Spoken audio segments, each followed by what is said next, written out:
Budget Blinds. Visit their showroom or call today for a free in-home consultation. Well, they have a need for speed stacking. Students from Winston Churchill School showcased their cup stacking skills today at the 4th annual speed stacking tournament. Nicole Stilger has more.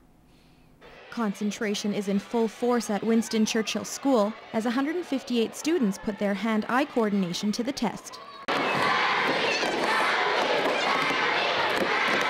Cup stacking involves assembling then dismantling pyramids of empty cups as quick as you can, a sport that grade 6 teacher Christine Thiessen says teaches them more than you think.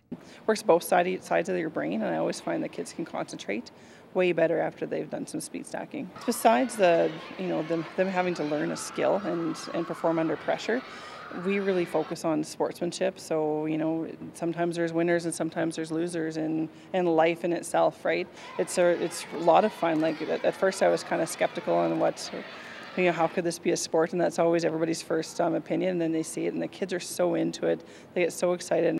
Kids from grades 1 to 6 battled their own classmates before they could move on to face the other winners. But it was grade 4 student Tristan Sandoval, champion for the last 3 years, who would prevail again, with a winning time of 13.45 seconds. It was awesome, and I can't believe I won. I thought I was going to lose. When I was first time stacking, I got 1 minute, and then when I keep practicing, I got 20 seconds, and then I got the 13. I feel really proud of myself and proud of my cousin Tristan that won the speed stacking competition. Despite having missed World Speed Stacking Day on November 12th, where students from different schools around the world attempt to break records for the most people sport stacking in one day, Thiessen says interest for the sport continues to grow every year. The number of students that still participate just always floors me. Like, we have more than half the school signed up for this. Our biggest group is 35 students. Nicole Stilger, Newcap News. A group of high school students in Bonnyville have taken action to make a difference. They've launched a campaign called Hunger for the Homeless, an initiative aimed at providing food for those who need it. As Krista Khan reports, it's an issue affecting more Canadians than you might think. Imagine having little to no food, no place to go, and the hardship of having to endure the bitter Canadian cold. 1 in 8 families in Canada have to choose between food and rent every month. This is a reality all too familiar for our country's homeless population. That's quite a high statistic, so we know, even if we don't see it, that there is homelessness as well as poverty around us daily, and we want to be able to help that out. A group of students from the École Notre-Dame High School in Bonnyville are working to make a difference with a food drive initiative called Hunger for the Homeless. We notice a lot of homeless people and people who don't have enough food to put on the table. So right now we're raising awareness to help those families who really need it. The students began their food drive at their school earlier in the week, then took to the streets on Friday for a roadside collection.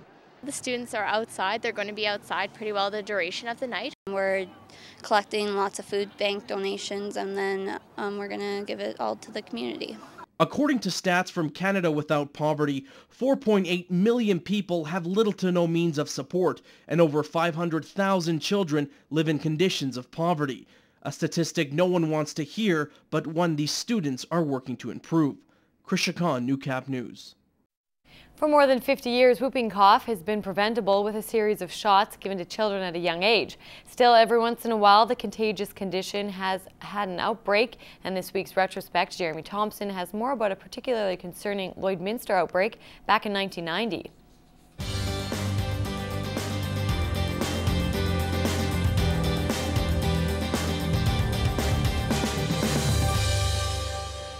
In Lloydminster at the present time we have 11 cases of whooping cough, 4 in Saskatchewan and 7 in Alberta. Whooping cough can hit anyone, although it is more serious in children and even fatal in infants. The symptoms can include a fever and vomiting, but the cough is the major part. And it's a persistent cough, which gets progressively worse, and then you get spasms of coughing, and then you get a whoop when you breathe in. It almost sounds like, when you breathe in. That's the classical whoop, and that's why it's called a whooping cough. The Saskatchewan Health Clinic says parents have been very adamant about having their children immunized, and that's a good thing. The key to fighting outbreaks like the one in Lloydminster.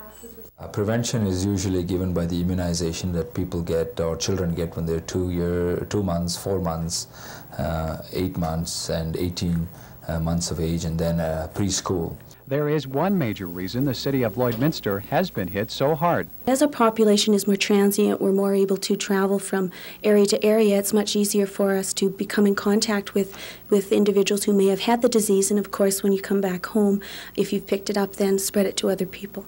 But health officials say there's good news. Statistics show that the outbreak has peaked, and from here on the numbers will go down. Michael Higgins, NewsHour. So far this year, there have been more whooping cough cases than average in many health regions in Alberta and Manitoba.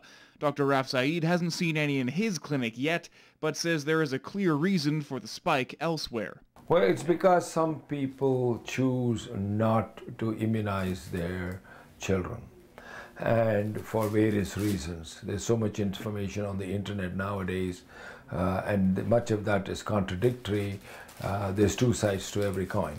And when one person gets a whooping cough, then you put the entire community at risk. That's all for Retrospect this week. I'm Jeremy Thompson.